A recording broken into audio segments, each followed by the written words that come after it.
selamat malam. Saya mengucapkan pertama saya mengucapkan mohon maaf ya. Saya memperkenalkan diri dulu. Nama saya Apron. Ya. Jadi pekerjaan ini enggak lain. Pertama tani. Nah di samping itu saya menjalani budaya belian. Ya, belian bawah. Nah di dalam belian bawah ini memang ada asal mula itu. Nah pertama sama seperti adat itu terbentuk dari Jaragen Petau Mantin Edok Lengganu. Nah di situ karena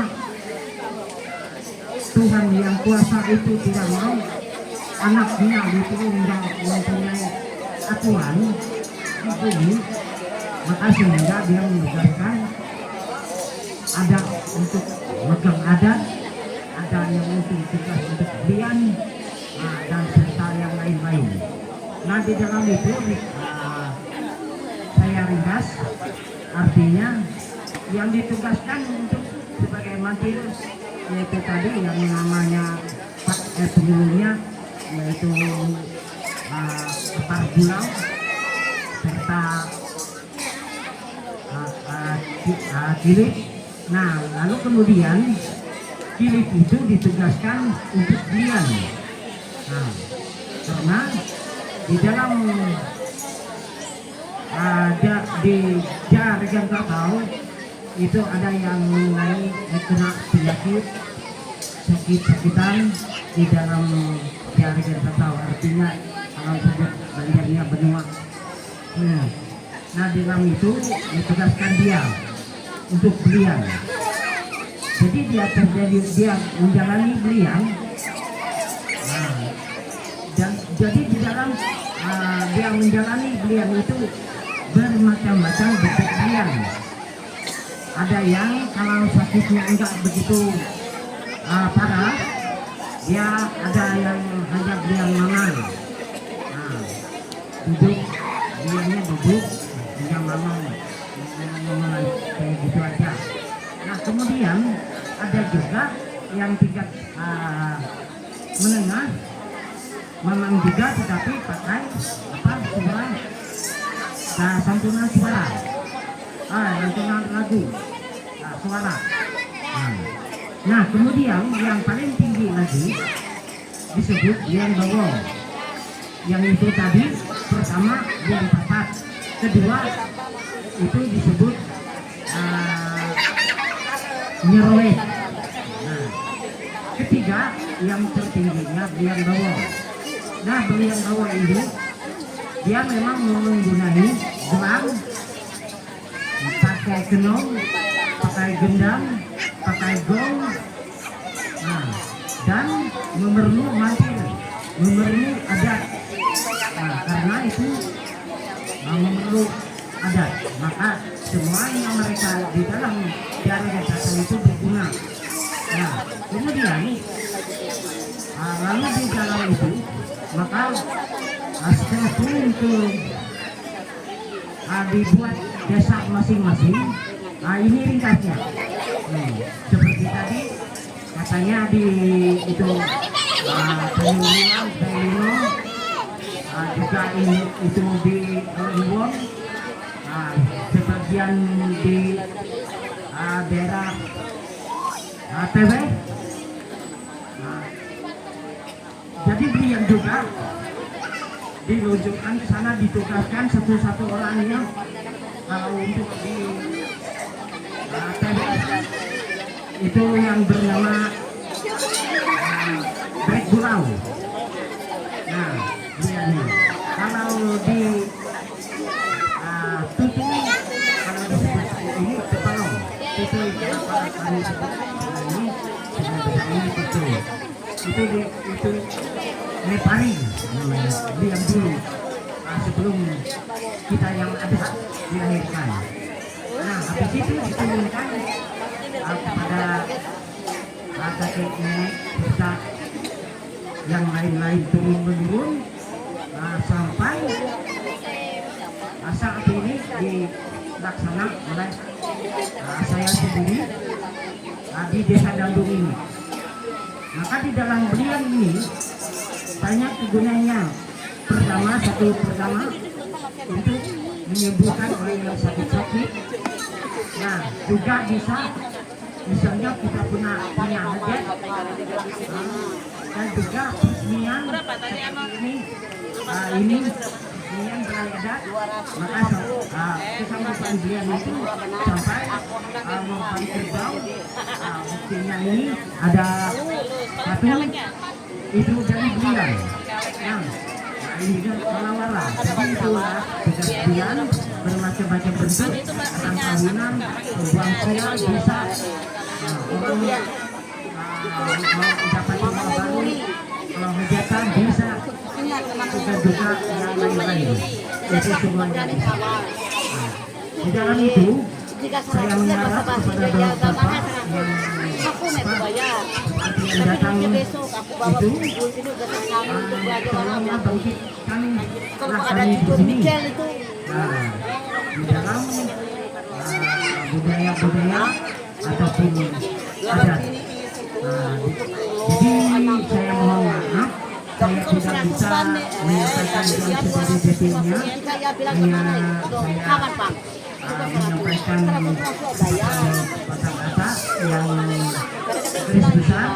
Jadi sekalilah kata-kata saya mohon maaf dan sekian, terima kasih.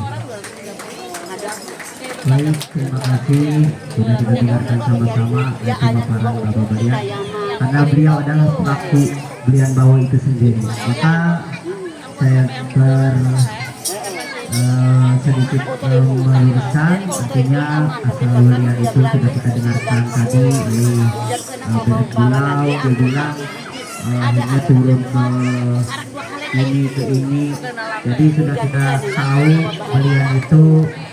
Dia bilang tadi pertama pelaku belian itu adalah di Data Lino, di pokok Data Lino yang Kang Yuruang. Di situ adalah belian pertama yang dilakukan oleh mereka dari Walau, belian Uposi, belian Bawai tersebut. Nah, di situ. Jadi di situ pertama mereka melakukan belian. Jadi setelah itu tersebar kemana-mana, karena belian Babo itu tidak hanya laki-laki, ada perempuan dulu. Nah, itu ada namanya, saya kurang tahu juga, mungkin beliau yang tahu. Saya hanya mendengar cerita ada nama yang perempuan yang jaya, itu ada yang paling jaya. Jadi itu kemudian beliau menjelaskan bahwa belian itu ada tingkatan. Yang benar, belian juga tingkatan. Ada dua versi. Belian itu ada pertama pada zaman dulu adalah menyembuhkan orang sakit. Itu adalah salah satu ritual yang pertama. Nah, yang kedua, belian itu seperti dibilang beliau tadi, ada orang nasar. Apabila saya dapat rumah, saya akan belian menggunakan beliau. Jadi dalam kurun waktu belum sampai 1 tahun, dia dapat apa yang diinginkan, terus dia mengadakan belian itu dengan orang itu. Artinya dia memiliki nasar, sejenis hajat kalau kami di sini bilang itu. Nah, tingkatan-tingkatan beliau juga beliau paparkan bahwa itu ada tingkatannya, dari yang bawah sampai ke menengah, ke yang atas lebih tinggi. Kemudian tergantung dengan misalnya itu di orang sakit, itu ada tergantung penyakitnya. Sama juga seperti kita ke dokter, kalau kita sakit kepala dibelinya obat sakit perut, salah. Ini sama juga dengan belian. Kalau sakit perut ya anunya itu apa, kita menyembuhnya ke yang sakit perut itu, nggak mungkin kita beli obat sakit kepala. Sama juga begitu juga dengan balian. Jadi kalau kita itu sakitnya ini, terus kita arah baliannya tuh ke sana gitu. Jadi mungkin ini adalah awal dari pertemuan kita. Mungkin tahun-tahun yang selanjutnya beliau-beliau ini sudah membukukan, kita bisa menggunakan PowerPoint, kita bisa menampilkan dari tatanan hukum adat kita, baik itu kematian ataupun yang hidup ataupun pelanggaran-pelanggaran seperti yang dibilang Bapak tadi. Pelanggaran itu kalau kami disebut ini tunggu artinya pelanggaran. Kalau orang daerah Hulu Kapuas sana Dipen. Nah, tunggu itu ada jenis juga seperti beliau tadi bilang. Tunggu nebang pohon apa itu? Pohon kusi. Itu ada benda adat kalau sudah di bekas naik orang cari madu. Habis itu orang yang nebang apa tadi? Kelapa dia bilang. Kelapa kalau orang Dayak itu, kalau orang Lawangan itu nggak boleh nebang kelapa itu kalau nggak orang mati. Ya, itu ada denda adatnya. Kalau nebang kelapa itu. Jadi nanti mungkin untuk ke depan harapan kami supaya anak-anak sekalian, terutama anak-anak suku Dayak Lawangan, supaya bisa mencintai budaya kita sendiri. Karena tidak sedikit, artinya anak-anak yang dari sini sekolah keluar Jawa, keluar mana, sangat disayangkan kalau kita tidak tahu jati diri kita. Itu seperti pastor kemarin bilang, orang Dayak itu suatu saat nanti akan punah. Memang benar, orang Dayak itu suatu saat nanti akan punah. Maka sudah aku kemarin ada berbicara tentang kalau orang Batak sampai kiamat dia tidak akan punah. Orang Flores sampai kiamat dia pasti ada, karena mereka suatu adat itu namanya marga. Mereka tahu bahwa itu kayak Batak ada Pasaribu, ada Gultong, itu mereka itu tahu bahwa itu adalah keluarga kita. Nah, orang Dayak tidak ada marga itu, tapi kita dengan seni budaya dan adat istiadat itu yang kita kembangkan. Untuk adik-adik sekalian yang mencintai adat budaya, semoga dengan adanya acara ini kita bisa mengembangkan, mencintai jati diri kita sebagai orang Lawangan. Baik, pada kesempatan ini kami dengan jajaran adat mengucapkan banyak-banyak terima kasih atas pemaparannya. Salah dan hilaf, apabila ada kekurangan mohon dikoreksi yang lain, tapi koreksinya yang bagus. Nanti mungkin ada yang tetua adat nanti yang lain, oh salah punya mereka itu, tolong diberi masukan yang bagus, karena ini hanya sekedar ingatan seperti bilang Pak Pengulu tadi, belum ada dibukukan secara detail mungkin. Tolong tokoh-tokoh masyarakat, walaupun dia muda dia tahu, artinya asal usul sejarah jangan dikomplit di belakang. Nanti kalau bisa datangkan ke situ, kita lestarikan budaya kita, lestarikan adat kita, kita sama-sama berpangku tangan untuk melestarikan kita. Ya, hanya itu yang bisa saya sampaikan. Terima kasih buat narasumber yang sudah meluangkan waktu. Kita beri oplosan sekali lagi. Terima kasih atas waktu dan kesempatannya. Terima kasih.